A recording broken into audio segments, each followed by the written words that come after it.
So we are here at the farm of Mayor Bernie Tacoy of Matag-Ob, Leyte. So this is his game farm. Ito yung kanyang breeding area. So these are breeding materials ng kanyang game fowl. He is well known for his Ormoc Gold, no? So wala si Mayor, while waiting for Mayor.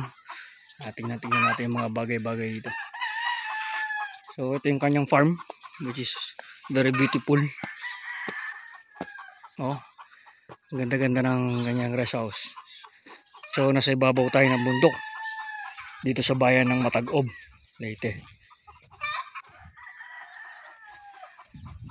I'm just enjoying the picturesque view of this paradise.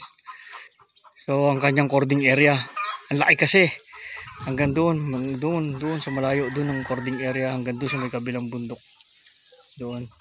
And also doon sa may kabilang bundok doon, may cording area pa siya doon. So later, pagdating ni Mayor, mag-iikot tayo. Mabidyoan natin yung mga magaganda niyang manok. So that's it for now. Thank you for watching. Bye bye.